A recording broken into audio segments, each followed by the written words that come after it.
What is more important, quality or quantity?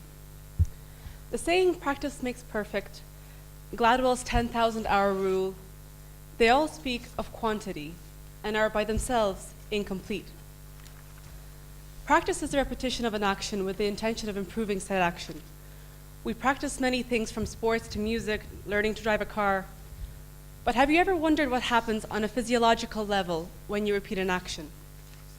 What is it that makes us perform faster, more efficiently, with greater ease and confidence?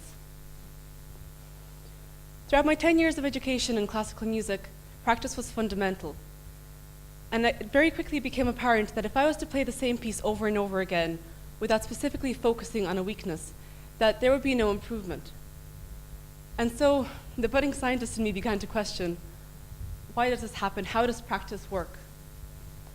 And I learned that for practice to lead to improvement, it has to be effective. And effective practice is deliberate. It's never easy. It is practicing in a way that pushes you to the edge of your ability.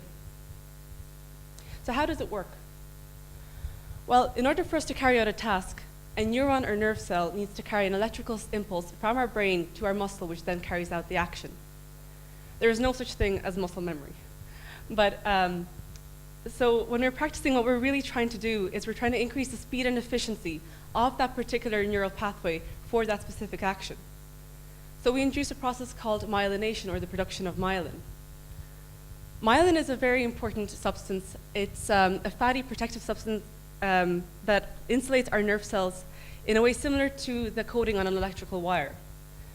And every time we repeat this action, we're producing more and more myelin. And the more layers of myelin, the less energy that's lost, and therefore the faster the signal can move or propagate.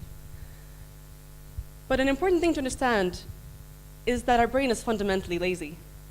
So it will choose the most efficient energy pathway. So if we practice ineffectively or form poor habits with bad technique, that will end up being our default pathway. So we have to be very careful and stop when we make a mistake and correct that mistake. Otherwise, we end up doing more harm than good. Thank you for listening.